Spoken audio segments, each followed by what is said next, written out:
Buenos días a todos. Es un placer estar aquí moderando la presentación del libro La industria farmacéutica en India, globalización, competencia y financiarización. Es un doble placer de principio porque se trata, me parece a mí, de una muy buena investigación y que como segundo paso se ha transformado en un libro que también me parece de relevancia. Eh, no solamente por lo que trata el libro, cómo se va presentando la investigación, sino también es un placer porque se trata de la presentación de un libro de un amigo y de un compañero. Eh, para la presentación del libro vamos a contar con la presencia, bueno, en principio de Jesús Sosa, nuestro amigo, compañero, correligionario, y también nos va a acompañar nuestro compañero Jacobo Silva, quien va a hacer un comentario mucho más puntual, más académico de esta investigación. Bueno, aunque el autor en la lectura nos dice que va a tratar de contribuir de manera modesta, me parece que en realidad se trata de una investigación en forma que aporta valiosos elementos. Además, lo mejor es que hay temas que aún están por investigar y desarrollar. Tanto en el prefacio como en la introducción y en los antecedentes generales, pues lo que nos muestra ahí es el conocimiento profundo que tiene ya sobre la industria farmacéutica a nivel global, pero en manera particular qué es lo que ha sucedido en la India. Pero pues además de esta prefacio, introducción y antecedentes generales, donde nos presenta ya un horizonte bastante atractivo, interesante, profundo del tema, en los siguientes capítulos, en los capítulos que realmente componen la investigación, pues lo que nos va a presentar es la profundización, conceptualización de estos tres temas centrales que me parece a mí que son fundamentales en el estudio de la industria tan importante como la industria farmacéutica, que es la globalización, la competencia y la financiarización. Bueno, Jesús Sosa es doctor en ciencias de la administración, maestro en economía, tanto por la una y otra por la UNAM. Es licenciado en Administración de Empresas por la UAM Xochimilco y además tiene una serie de diplomados, de cursos, de todo tipo. Me parece a mí que de una formación bastante sólida, consolidada y que en buena medida se expresa en este material que está viendo la luz y esta sesión está hecha para eso. Bueno, pues entonces, después de presentar a Jesús, pues le daremos la palabra para que nos comente algunos aspectos de su investigación. Adelante, Jesús. Muchas gracias. ¿Sí me escuchan? Sí. Sí. Muchas gracias. Bueno, mi nombre es Jesús Sosa. Le agradezco a Sergio esta presentación, al doctor Jacobo Silva los comentarios que va a hacer a la misma. Y también agradezco enormemente la presencia, aunque sea virtual, en esta presentación a toda la gente que nos está mirando. Antes que nada, debo expresar también mi agradecimiento al Programa Universitario de Estudios de Asia y de África, PUEA, en especial a la doctora Alicia Girón, su directora, e igualmente al equipo de trabajo del programa, sobre todo a Vania de la Vega, José Luis Maya, Andrea Reyes y Javier Sacristán, quienes siempre me han apoyado. Por igual agradezco la revisión anónima y el árbitro por pares académicos que sin duda enriquecieron las páginas de este libro que se presenta ahora, ¿no? Sé que mi tutora de tesis, la doctora Eugenia Correa, está, donde quiera que esté, muy feliz por este logro. Tengo una deuda impagable con ella y con la doctora Girón por toda la ayuda y sugerencias que recibí en el transcurso de esta investigación. Soy el autor de este libro que, como dijo Sergio, se titula La industria farmacéutica en India, globalización, competencia y financiarización. Las ideas que dieron forma a esta publicación tienen su origen en un estudio que realicé previamente para analizar la inversión extranjera directa. Como se sabe, este tipo de inversiones están íntimamente relacionadas con la empresa transnacional que es convertida ahora en una gran corporación e incluso a veces hasta en un conglomerado. Cuando uno mira el entorno y la realidad, es posible constatar que hay una dinámica y complejas conexiones en el origen y el destino de todas estas corrientes financieras en este contexto globalizado y competitivo. Al analizar los trabajos que dan pie a esta publicación, porque debo recordar que es un texto corregido y aumentado de una tesis de doctorado, pensé que las ideas de terciarización y subcontratación, outsourcing y offshoring, como se les conoce en el idioma inglés, serían útiles para comprender esta enredada realidad. Con el paso del tiempo, fue resultando claro que este fenómeno debería ser estudiado desde la perspectiva de lo que en la literatura se conoce como financiarización. Fue precisamente por eso que mi idea original era estudiar la gran corporación farmacéutica transnacional, pero pronto me decanté por el estudio de la empresa farmacéutica local. El reto, cuando lo miré, fue enorme, dado que con este término se intenta definir muchas dimensiones y aspectos diferentes. Me refiero a la financiarización. Por ello, para no extraviarme, hice una revisión a la bibliografía y adopté a la financiarización como un patrón de acumulación en el que las ganancias se acumulan fundamentalmente a través de los canales financieros, más que del comercio y la producción de bienes, como bien lo acota Greta Krippner. En pocas palabras, es un capitalismo moderno o economías de mercado, si se le quiere ver así, dominado por las finanzas, usando las palabras de Goodman y de Chesney. Me quedaba claro que había estudios que se habían llevado a cabo para este y otros sectores en otras latitudes, pero era escaso o casi nulo para los países en desarrollo.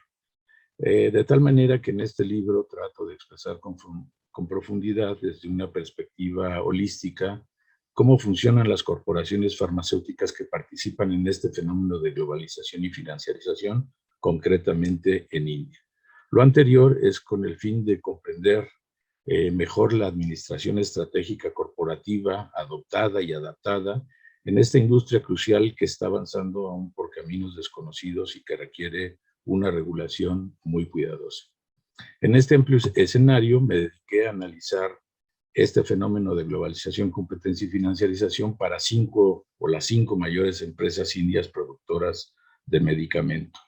Concretamente, evalúo el caso de estudio de empresas que llevan por nombre Sun Pharmaceutical, Cipla, Lupin, Aurobindo y Dr. Reddy's. Todas ellas con el sufijo LTD, que puede interpretarse como sociedades anónimas, aunque hay sus diferencias. Estas empresas las he seleccionado porque forman parte de una amplia gama heterogénea de la industria local. En general se cuantifican 10,000 unidades productoras y aproximadamente 300 entre las más grandes. Y estas 5 se concentran el volumen de ventas nacional de un año en aproximadamente el 60%. Medio año después de la presentación del documento final, el mundo entero nos vimos inmersos en la pandemia del COVID-19. Como el título es farmacéutica, mucha gente me preguntaba, ¿cuándo se descubre la vacuna? ¿Cuál crees que sea más efectiva? ¿Pfizer, Moderna, CanSino, Covaxin, Astra? En fin, francamente no lo sabía y voy a tratar de estudiar ese tema porque mi estudio y el enfoque estaba dirigido en otra dirección.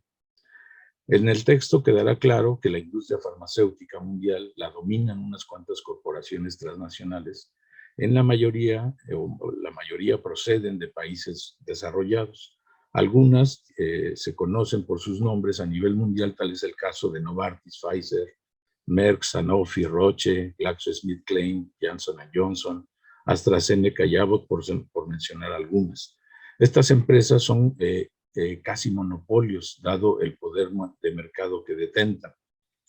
También llevo a cabo un breve repaso de las cadenas globales de producción, las cuales parecen más redes que cadenas, en diversos sectores económicos a nivel mundial y en el farmacéutico en específico. Con estas estrategias que tienen por objetivo integrar horizontal, vertical y a veces conglomeradamente a estas corporaciones, la empresa transnacional ambiciona expandir y permear la práctica médica de Occidente a Oriente. Ese es un intento de reemplazar el uso de medicina transnacional ayurveda de origen hindú y unani de procedencia musulmana, que son utilizadas por un 70% de la población india, mayormente rural. El uso de medicamentos genéricos es más reciente y todo esto lo ligue por los bajos salarios de las mayorías en ese país y de los precios más altos de los medicamentos de marca. Algo que llama la atención al empezar a hacer esta investigación es que este sector farmacéutico indio es casi inexistente al momento de que India consigue la independencia en el año 47. Pero en las últimas 3 décadas se convierte en un líder mundial en la producción de medicamento genérico de alta calidad y bajo costo. India es considerada, entre comillas, la farmacia del mundo en desarrollo, o también, entre comillas, la farmacia de los pobres, debido a la producción de genéricos de alta calidad y bajo costo, como dije antes. Respecto a estos costos, en el país, el costo de manufacturar medicinas es 2/3 menor del equivalente de lo que está produciéndose en los países ricos. Una posible explicación que van a encontrar en este libro es que el Estado creó una serie de centros de estudio y de investigación donde finalmente se instruyen cuando menos 3 de los líderes empresarios de estas 5 empresas que estoy estudiando, sobre todo a partir de principios de la década de 1970. En ese momento las empresas locales básicamente llevaban a cabo la maquila de los medicamentos patentados de las empresas extranjeras. Luego vendrá una modificación a la ley de patentes en 1970 y los diestros productores indios dominaron la ingeniería inversa o de formulación como se le conoce y luego patentaron procesos más que productos. Una modificación a esta ley de patentes que buscaba adecuarse a los acuerdos de los aspectos de derechos de propiedad intelectual relacionados con el comercio que pone en práctica la Organización Mundial del Comercio, implicó para estos fabricantes no poder fabricar y comercializar versiones de ingeniería inversa o genérica de medicamentos patentados, cuyos propietarios eran la mayoría extranjeros. De tal suerte, las empresas indias aumentaron la exportación de medicamentos genéricos, suscriben acuerdos de investigación y desarrollo con sus pares foráneos y experimentan un repunte en fusiones y adquisiciones, entre otras alianzas que hacen con estos competidores extranjeros. En resumen, en los capítulos de esta obra voy a examinar los elementos que influyeron para que las empresas farmacéuticas locales se integren globalmente y se financiaricen. El problema que estoy planteando es que las empresas farmacéuticas indias, en tanto una economía altamente integrada en este sistema financiero internacional, podrían de alguna manera haber replicado el comportamiento que se observa en las empresas en economías desarrolladas. Es decir, preferir la tenencia de activos financieros a corto plazo que generen rentas en oposición a las inversiones físicas a más largo plazo. Con esta perspectiva, varios objetivos se cumplen o trato de cumplir en estos capítulos. De entrada se encuadran todos los elementos que hicieron posible las actividades de inversión de las empresas farmacéuticas indias y que éstas se inclinen con mayor frecuencia a las finanzas como medio para elevar el valor de los accionistas. Identifico asimismo las características de la globalización y la financiarización de la industria farmacéutica transnacional y la manera en que la industria local se inserta en este panorama. También efectúo, y esa es la parte medular, un análisis empírico, es decir, un estudio detallado de los balances a nivel de empresa con la intención de comprobar si la inversión productiva comparada con la inversión en activos financieros condujo a la obtención de mayores ingresos a partir de estos últimos. Varias conclusiones interesantes obtengo de este trabajo y con su lectura espero que ustedes también lleguen a esas conclusiones. De la amplia gama de indicadores que permiten ver si una empresa o una economía o las familias están financiarizadas, yo escogí 6. Solo uno de ellos, el de utilidades financieras, y para una sola empresa, reveló una tendencia diferente. No obstante, las pruebas restantes indican la presencia de financiarización en estas 5 empresas. Por todo lo anterior, India para mí siempre resultó y me va a resultar fascinante para estudiar este proceso de globalización, la competencia y la financiarización, sobre todo en la industria farmacéutica. Yo creo, al igual que Sergio, que deja abierta muchas líneas de investigación que son las que voy a tratar en las que voy a tratar de incursionar en el futuro para completar este panorama. No me queda más que recomendar su lectura crítica para comprobar si he cumplido o no la meta o las metas que he trazado en este estudio. Muchas gracias.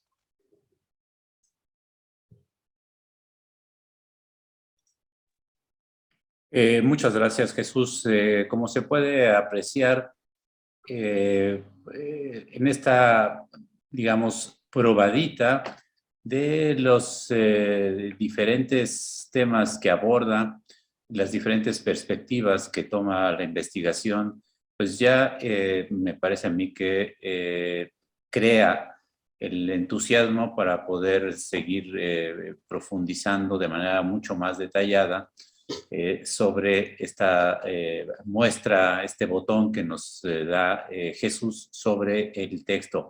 Y me parece a mí que justamente resulta de gran relevancia la investigación, porque hay un tema que es central y que hemos venido viendo en los últimos 25, 30 años, que no una sociedad en particular, sino la sociedad global se encuentra cada vez más medicalizada. Y la relevancia que toma el sector, pues sin duda que y la investigación sobre el sector, me parece que en eso radica la importancia y también la urgencia para conocer cuál es los procesos que se han seguido. Hay que señalar que la investigación está realizada antes de la pandemia.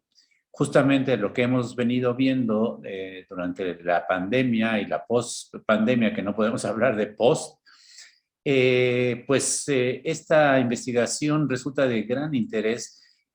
¿Por qué? Bueno, pues porque justamente es en este periodo, en este momento de peligro global, que la industria farmacéutica tomó o ha estado tomando cada vez una mayor presencia en la vida social, en la vida política, en la vida económica.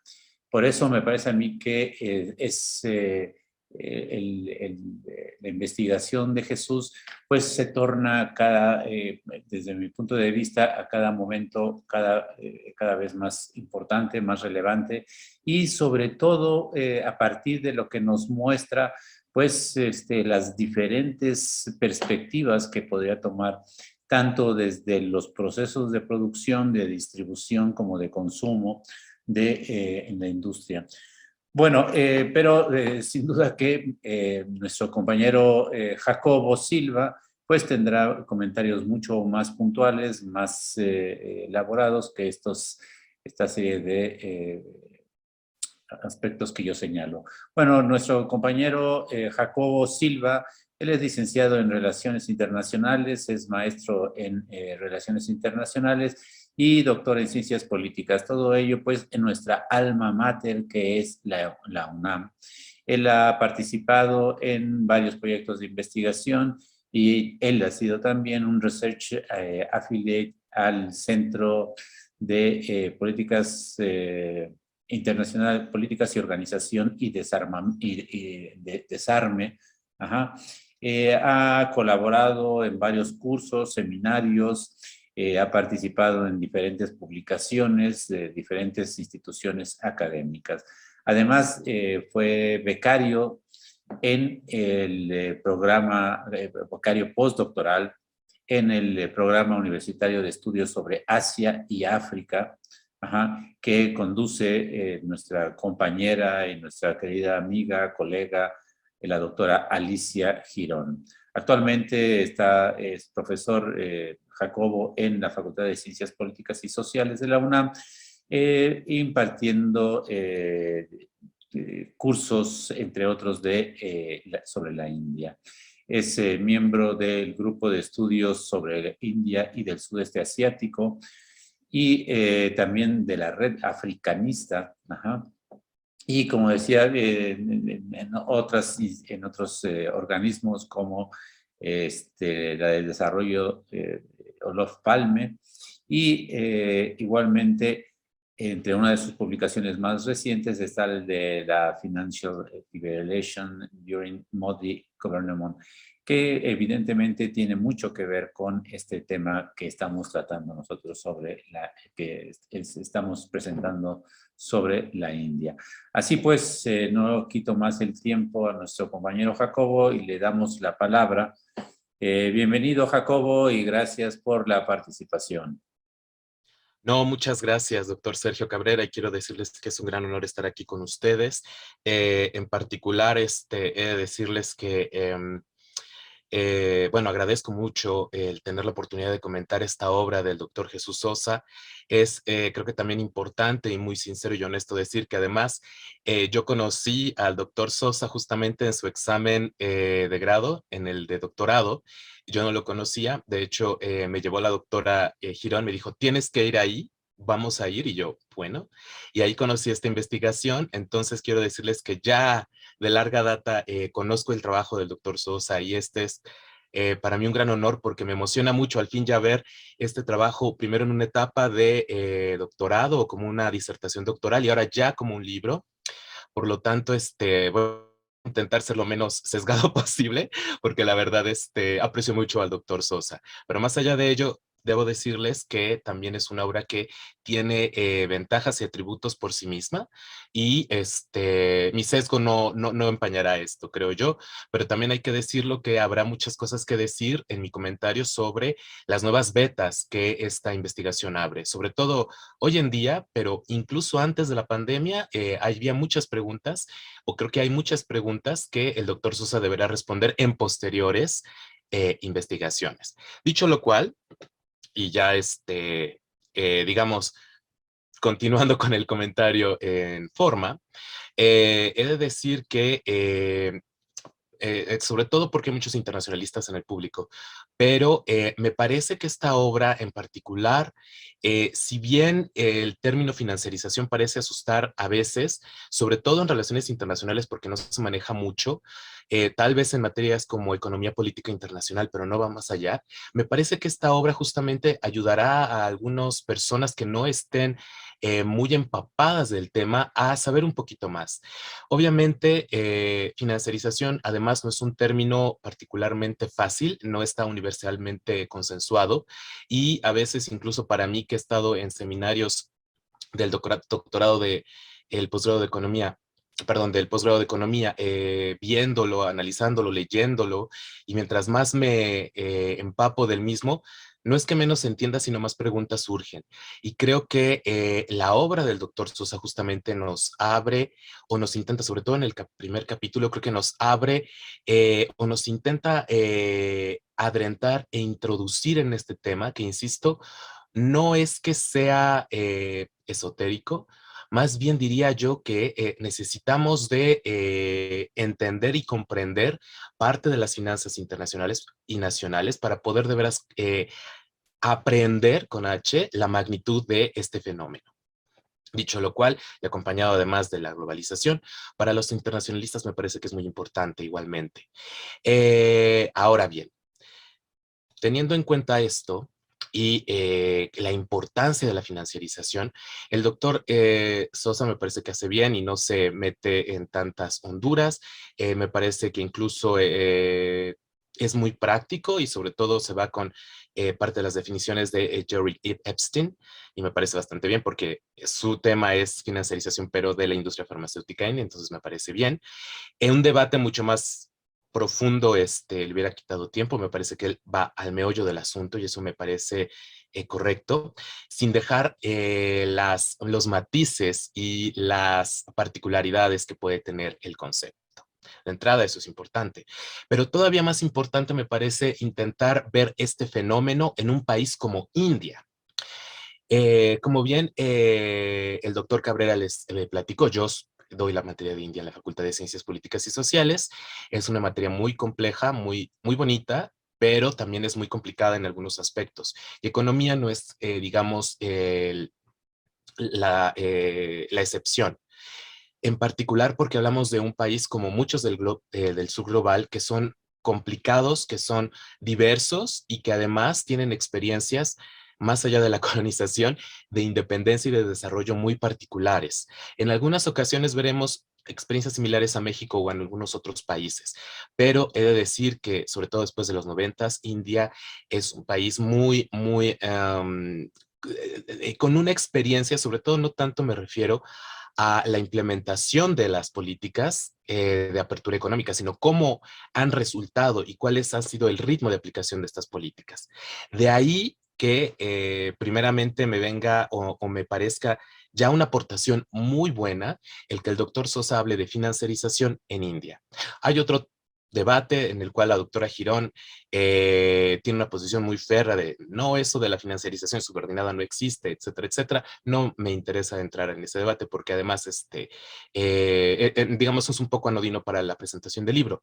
Pero lo que sí debo de admitir es que la experiencia de financiarización en un país como la India, con tantos contrastes, porque justamente varios de mis alumnos ya incluso dicen, no, bueno, este país sí es muy contrastante, con una población en pobreza extrema, con unas proporciones muy importantes, con un sistema de salud que en su mayoría, el 70%, es privado, y además con una industria farmacéutica tan bollante, como lo veremos, o como lo verán en este libro, sobre todo teniendo en cuenta que en el segmento de los genéricos es tan importante. Precisamente este libro nos habla de cómo ha funcionado, cómo ha evolucionado y cómo la financiarización se ha dado en este particular segmento. Obviamente se ha dado en aquellas grandes farmacéuticas, ya lo ha dicho el doctor Sosa, GlaxoSmithKline, Novartis, Roche y demás. Pero también hay que entender, bueno, Lilly Lykos, etcétera, hay muchísimas, ¿no? Pero sobre todo saber cómo ha funcionado en India es interesantísimo. Y es que simplemente para darles un dato es, creo yo, relevante por qué la importancia de este libro y por qué es tan interesante este tema. Cuando India era o fue, por así decirlo, incluso tal vez antes de ser dominada completamente, no, ya era dominada completamente por la corona británica, pero digamos después de la Primera Guerra de Independencia, el timón de los cipayos. En 1865, los británicos establecen una de las leyes más, o un sistema de patentes, o una ley con respecto al sistema de patentes más estrictas de todo el mundo, lo cual hace o logra hacer que en India se tengan los medicamentos más caros del mundo. Por eso mismo, la reforma a la ley de patentes de los 70, de las cuales habló el doctor Sosa, y por eso ahí vamos a ver sumamente, o sea, me parece interesantísimo el ver cómo un país que tenía este tipo de industria farmacéutica durante su etapa de colonización, brinca, evoluciona y tiene una industria farmacéutica muy importante en el campo de genéricos de veras importantísimo, baratos en muchos sentidos, pero sobre todo cómo logra posicionarse en el comercio internacional. Eso es verdaderamente interesantísimo. Y creo que el doctor Sosa nos hace una aproximación muy buena hacia este aspecto, que de verdad, recomiendo, porque de veras te dice cómo va evolucionando, no nada más cómo, bueno, primero cómo se da en las farmacéuticas de lo que podríamos decir los países desarrollados, pero cómo se va dando en India, que es un proceso bien interesante, y cómo la financiarización va a tener también un papel ahí, o cómo en los últimos años se está desarrollando. Eso creo que es de entrada, ya nada más por eso, el libro es altamente recomendable. Igualmente, creo yo, nos abre, no lo dice el libro estrictamente, pero yo lo interpreto en el sentido de que hay algunas autoras que hablan, como Elizabeth Thorburn y Linda Weiss, que hablan acerca de un poder infraestructural, porque ven que, bueno, en relaciones internacionales, perdón, hablamos de un poder suave, un poder inteligente, y de muchas cosas, ¿no? Nos encanta, sobre todo a la escuela estadounidense le encanta hacer acuñar interesantes y pomposos conceptos, pero poder infraestructural, sobre todo entendiendo cómo los países tienen que movilizar recursos financieros, materiales, humanos e inmateriales, creo que es una dinámica o una narrativa interesante, académica, que nos permite entender cómo van los países, sobre todo desarrollándose, pero reaccionando a diferentes crisis, como puede ser la pandemia. En el caso de India, me parece precisamente que el trabajo del doctor Sosa nos habla cómo India ha manejado este poder infraestructural. Claro, hay que decirlo, obviamente utilizando lo que son los recursos que tiene a su alcance, geoeconómicos, pero de veras, de veras, de veras, es bien interesante y ahí me parece que nos abre una brecha y ¿cómo decirlo? Se hace o se llega a un interés académico bien, bien importante. No nada más para la economía, sino también para las relaciones internacionales. Y ahí es donde yo creo que también hay que ponerle el ojo. Insisto, el doctor Sosa no habla de Linda Weiss ni de Elizabeth Urban, pero a mí me parece que simplemente su lectura nos ayudará a comprender mejor estos conceptos o este concepto de poder infraestructural y de geoeconomía. Igualmente, me parece que, sobre todo ya llegando a financiarización y la metodología, el libro la verdad es muy didáctico y creo que está organizado de una forma muy buena, muy asequible. Sobre todo para los que no estamos tan inmersos en lo que es las finanzas nacionales e internacionales, por lo tanto me parece recomendable, y sobre todo cómo va dándonos, digamos, los datos, las definiciones, lo va agarrando, lo va captando el concepto de financiarización, lo aterriza y lo aplica a cada farmacéutica. He de decirles que incluso yo cuando hice mi estancia doctoral en India, no saben, aunque era verano, uy, cómo iba yo al farmacéutico, porque me daba tos por el aire acondicionado.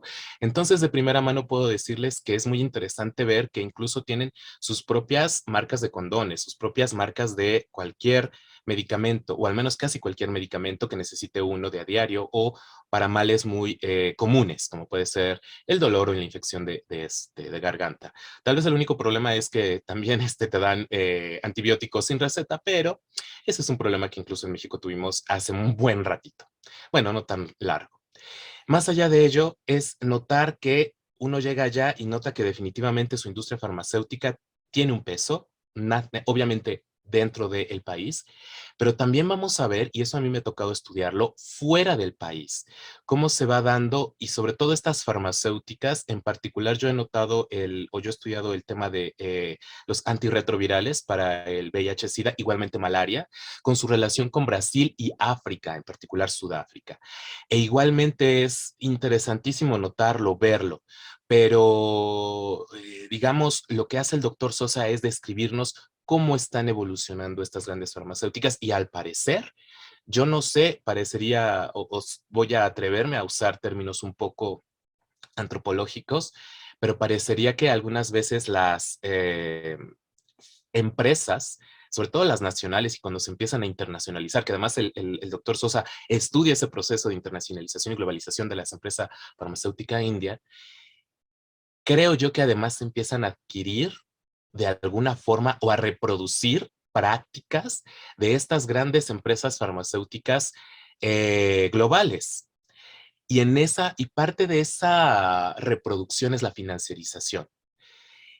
Y ahí justamente vamos a ver, y es o sea, no es que, digamos, no se haya notado este fenómeno, pero es ver ya con datos duros cómo definitivamente en algunos segmentos las empresas farmacéuticas, y en este caso India y sus más grandes, actores o campeones globales, de pronto empiezan a dejar de invertir propiamente en lo que es, ahora sí que la inversión productiva, valga la redundancia, investigación en la producción, y se van más a simplemente en intangibles, en valores ¿cómo son? Instrumentos financieros. Y ahí es donde creo yo digamos, se rompe un mito, de que, y obviamente todos lo hemos escuchado, que las empresas farmacéuticas cobran tan caros algunos de sus medicamentos porque son muy caros de desarrollar, en algunos casos seguramente sí, pero India, y ahí es donde ya voy a empezar ya con algunas de las betas que tiene, creo yo, el doctor Sosa, que también ir tomando en cuenta en futuros, tal vez no propiamente libros, pero seguramente papers y artículos académicos, es cómo le va, por ejemplo, con esta parte de las medicamentos muy particulares, sobre todo, o sea, es interesante porque en India lo que ha pasado es que se va a Novartis y un ejemplo es Glivec, uno de los medicamentos anticancerígenos más interesantes, y cómo le gana precisamente las farmacéuticas indias a Novartis y les dicen es que ustedes nada más cambian una simple molécula y ustedes creen que ya es un medicamento nuevo cuando la verdad es que no y tenemos el derecho. Lo interesante es que ahora, cómo estas empresas indias están reproduciendo este tipo de modelos, de dónde se está yendo el dinero. Y no es que no inviertan en investigación propiamente, lo están haciendo, pero tal vez no como deberían. Y sobre todo, ¿por qué financiarizar? Esa es una de las respuestas, creo yo, que también nos da el doctor Sosa y los invito por eso a leer el libro. ¿Por qué la empresa farmacéutica india reproduce estas prácticas? ¿Qué es lo que busca? Y ahí vamos a encontrar ciertas respuestas. Algunos incluso puede ser debatible o falible la hipótesis, pero me parece que el doctor Sosa da muchos elementos de el por qué se da esto y evidentemente, si se quieren enterar de esta pregunta, de la respuesta a esta pregunta, lean el libro. Es interesante. Igualmente, ahora sí que decía que iba a entrar a las nuevas líneas de investigación que podría seguir el doctor Sosa. Me parece que también, sobre todo, si la financiarización se da, ¿qué está pasando con las exportaciones, por ejemplo, de CIPLA, Chemical Industrial Pharmaceutical Laboratories? Eso significa CIPLA, que es uno de los más importantes exportadores de medicamentos a nivel India y a nivel mundial, sobre todo porque lo que hace es que exporta sus medicamentos a África y en particular el de la malaria. Ese es bien importante. Pero ¿qué está pasando? Si está, no está, o sea, no es que no esté financiarizando, pero entonces el dinero ya no se va a esta importante agenda de investigación farmacéutica que es la malaria. Incluso se está buscando que haya una vacuna contra la malaria, todavía no se tiene propiamente, pero ahí está. Y la pregunta es, porque ese es uno de los problemas de la financiarización. Las empresas de pronto se van a problemas médicos, pero tal vez no tan trascendentes o importantes para la humanidad, como puede ser la malaria, y se van, por ejemplo, por la calvicie, disfunción eréctil, bajar de peso, píldoras para el sueño, etcétera, etcétera. Ahí es donde debemos de ver. Y eso, creo yo, es una de las preguntas de investigación que podría hacer, ¿no? Sobre todo en particular con respecto a los medicamentos contra la malaria. Igualmente, también me parece que habla el doctor Sosa de la financiarización del sector farmacéutico indio. Pero ¿qué pasa con la financiarización del sector salud en India? 70% ahora sí que de las instituciones, o más bien, 70% del sistema de salud indio es privado. Y ustedes dirán, ah, bueno, pero seguramente en Estados Unidos es lo mismo. De hecho, en Estados Unidos es un poco más o menos 50-50. Extrañamente, a mí también me sorprendió, aunque el privado es un poquito más grande. Incluso en México también estamos como en un 50-50, pero en un país como India, que es el 70, con tantas desigualdades, imagínense que o sea, si de por sí en México ir en un entorno rural a una clínica es difícil, ¿cómo será, por ejemplo, en India? ¿Y qué está pasando igualmente con estos hospitales? ¿Son realmente buenos? Digo, muchas élites africanas y de otros países se van justamente a India porque el sector salud privado es muy bueno y es mucho más barato que ir a Londres o a París a atenderse. Ya saben, las élites propiamente africanas o de algunos otros países, es lo que suelen hacer. El turismo igualmente médico está creciendo en India, pero me parece que también ahí, en otra cara, por ejemplo, ¿qué está pasando en el sector salud? Y me parecería también interesante lo que pudiera decirnos el doctor Sosa. Por último, me parecería también importantísimo hablar de los biosimilares y sobre todo hay una parte donde de la evolución propiamente del sector salud donde habla de las fusiones y adquisiciones, que bueno, en el sector salud y bueno, del sector salud, del sector farmacéutico son pan nuestro de cada día y cada vez más, es más interesante ese fenómeno.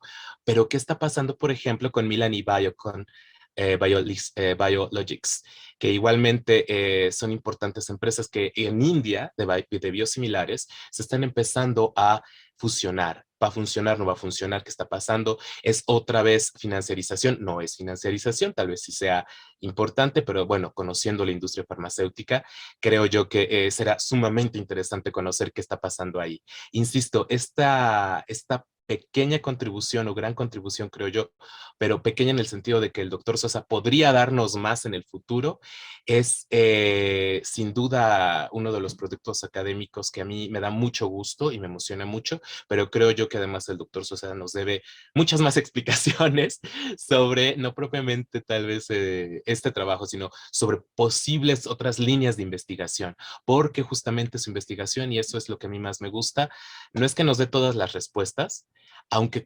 digamos cumple con su objetivo.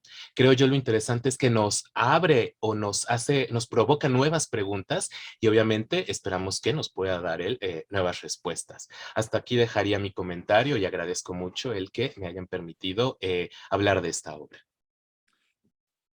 Bueno, pues agradecemos a nuestro compañero Jacobo Silva y además le agradecemos doble, triple, entre otras razones porque nos ha invitado a leer este libro que tiene acceso libre y me parece que este es un paso muy importante que se está dando en la difusión de la investigación, del conocimiento, y que la UNAM, nuestra alma mater, pone a disposición del público en general investigaciones que me parecen relevantes. Quisiera solamente señalar 2 o 3 aspectos sobre este libro, esta investigación doctoral convertida en libro, una metamorfosis muy adecuada y que tiene que ver con la estructura y la organización del trabajo. Me parece a mí que justo lo que señalaba nuestro compañero Jacobo, está muy bien estructurada y muy bien organizada los temas, la interrelación entre cada uno de los temas de cada uno de los capítulos.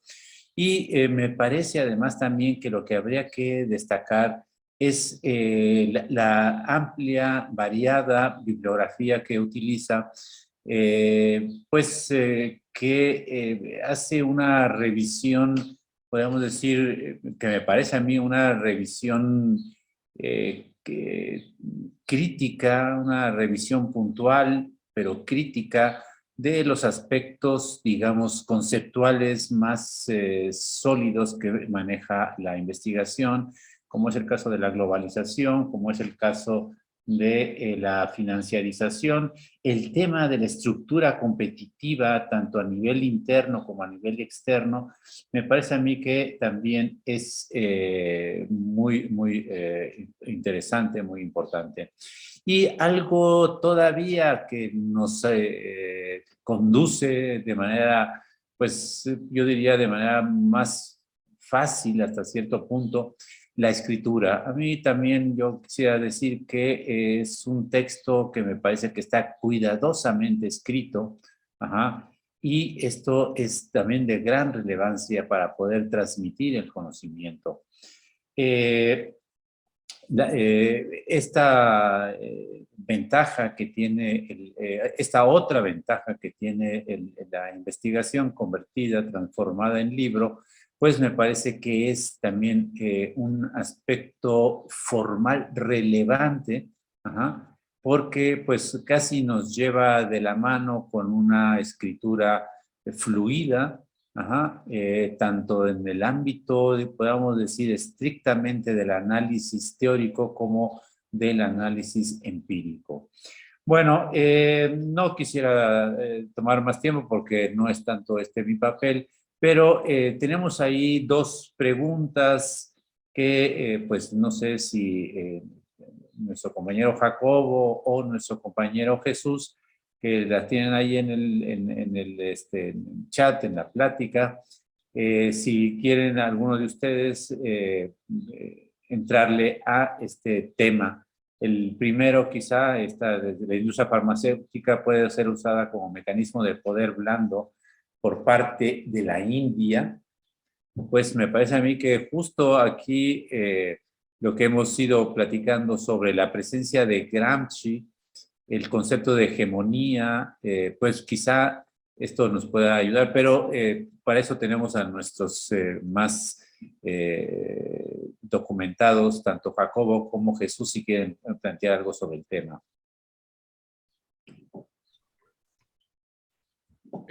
Jacobo, ¿quieres? Bueno, yo cuando la leí, no entiendo un mecanismo de poder blando. Lo que pasa es que poder blando es una categoría muy de relaciones internacionales. Si quieres, Correcto. yo me encargo de Pero, esta. por favor. Bien, muy bien. Nada más, para quien no sepa, poder blando es una categoría que se ha utilizado para establecer, digamos, aquella, sí, la verdad es que sí, hegemonía, pero de una forma muy particular, a través de las narrativas y la retórica, pero también los productos culturales. En el caso, en contraposición al poder duro, que sería como el poder militar, ¿no? En el caso particular de la industria farmacéutica, a mí me parece que sí, y ya lo está haciendo. Estamos viendo desde hace algunos años una diplomacia médica, por así decirlo, sanitaria por parte de India. Y de hecho, no nada más en su zona de influencia más importante, que podremos decir que es Asia del Sur, sino también particularmente con lo que tiene que ver con África. Ahí es donde en particular o muy, muy particularmente la industria farmacéutica se ha estado haciendo de un nicho y ha estado teniendo incluso sinergias con la industria farmacéutica de Sudáfrica, porque ustedes deben saberlo.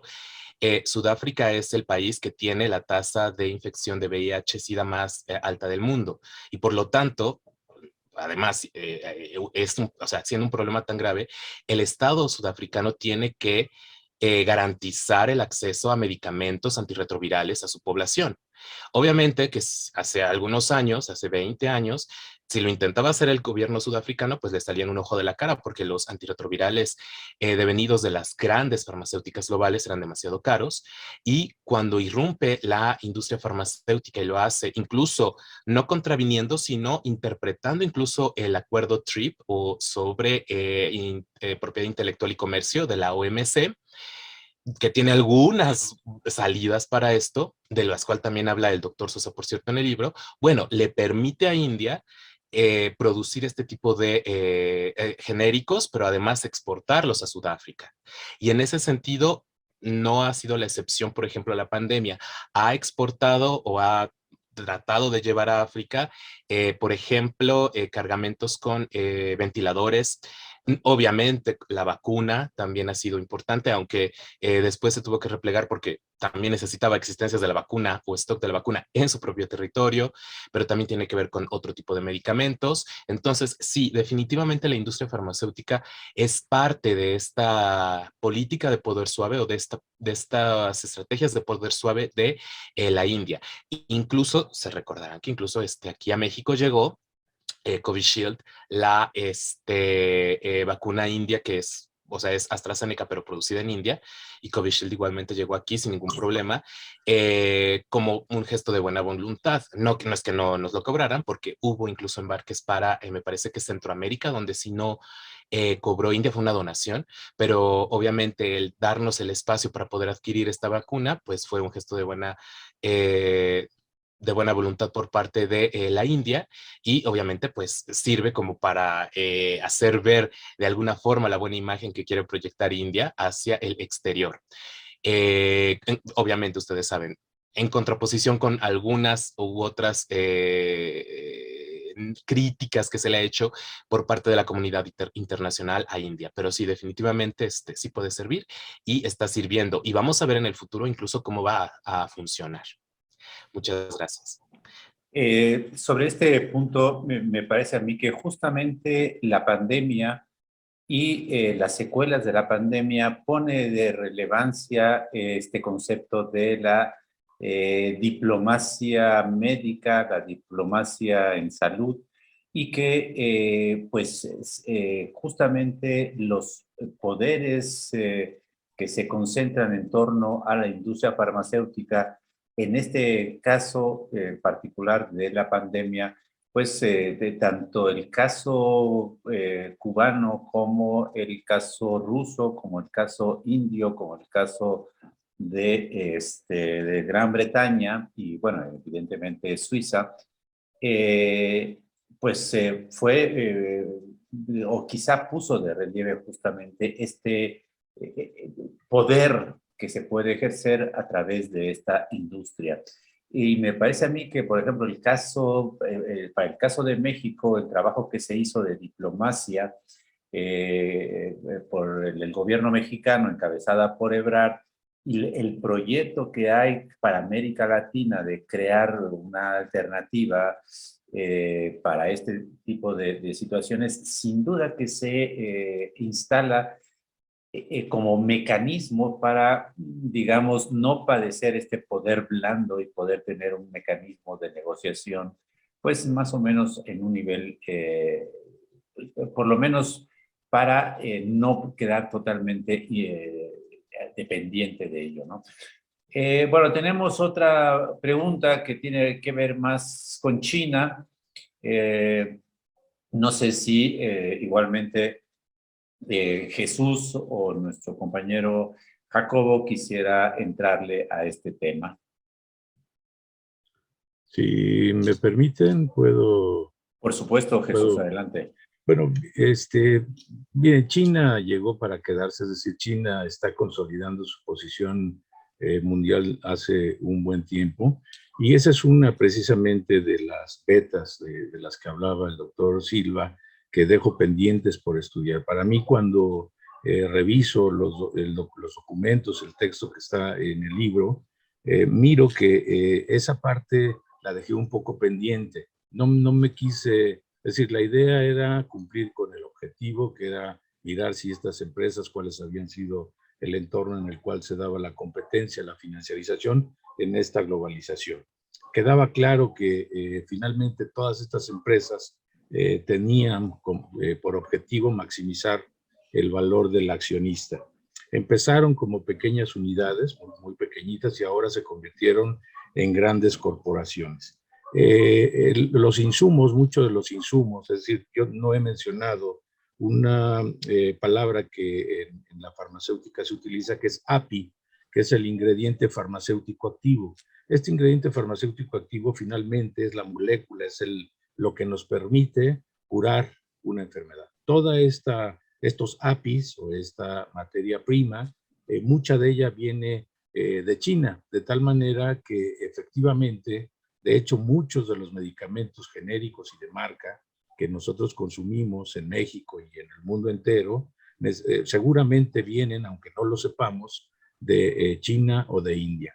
La idea es que esa beta mirando, digamos, si es una amenaza, yo creo que más que amenaza va a ser una especie de consolidación de ambos mercados. Es decir, Asia también llegó para quedarse en el siglo XXI y está consolidando todos esos mecanismos que permiten hacer un mercado global mucho más integrado. De tal manera que podría verse como amenaza, en el sentido de que podría en algún momento desplazar a estas farmacéuticas indias. Sin embargo, yo no lo veo tanto como amenaza, sino más bien será una especie de alianzas, de formar sinergias entre estas empresas, lo que va a permitir no solamente eliminar esas amenazas, sino consolidar posiciones. Creo que eso es lo que yo veo, y en el futuro seguramente trabajaré con esa parte y otra que fue que mencionó el doctor Jacobo Silva, que también la dejé, solo la planteé en el texto, que es la biofarmacéutica. Esa es hacia allá, digamos, donde yo miré en esta investigación, que la industria farmacéutica finalmente está poniendo los ojos, porque en el futuro cercano, en unos 30 años o 50 años, me aventuro a decir, esta biofarmacéutica va a cobrar mucho mayor auge que la medicina tradicional, es decir, pastillas y demás, ¿no? Bueno, creo que son las únicas preguntas que tenemos de nuestros participantes. No sé si nuestro compañero Jesús, José Luis, alguien que quiera, bueno, al parecer nuestra compañera, amiga, colega Alicia quiere Sí, plantear algo.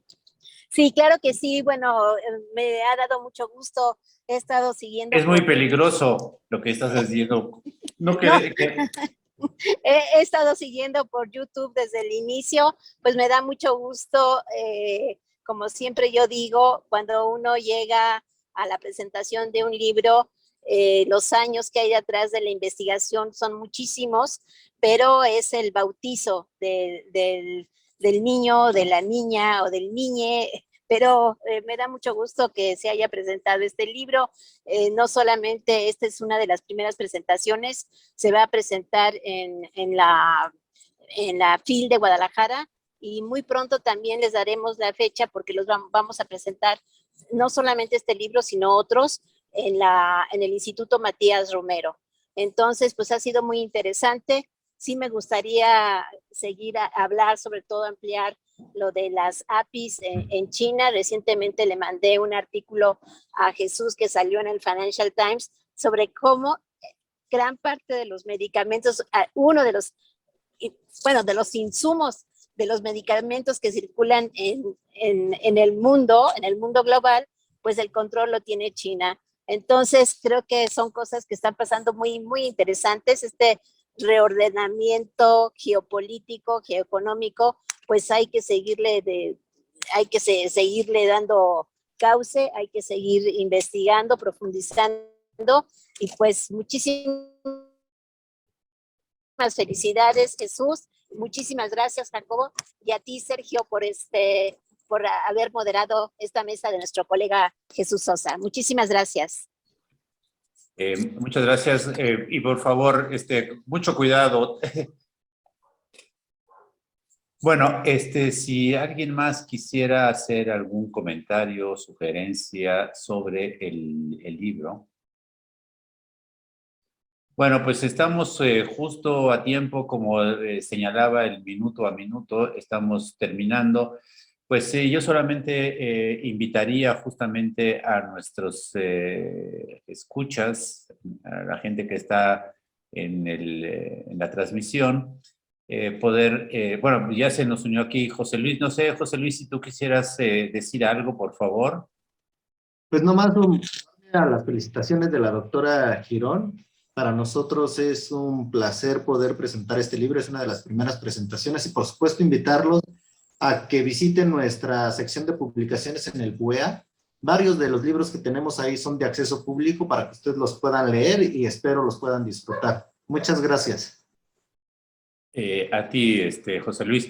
Bueno, pues si no hay más comentarios, sugerencias, preguntas, pues damos por concluida esta presentación, no sin antes felicitar a Jesús por esta excelente investigación que nos brinda, y por los comentarios de nuestro compañero Jacobo, y evidentemente todo el equipo que ha hecho posible esta transmisión, bajo la conducción o bajo la coordinación de nuestra compañera Alicia Girón. Pues les agradecemos y nos veremos en la próxima presentación.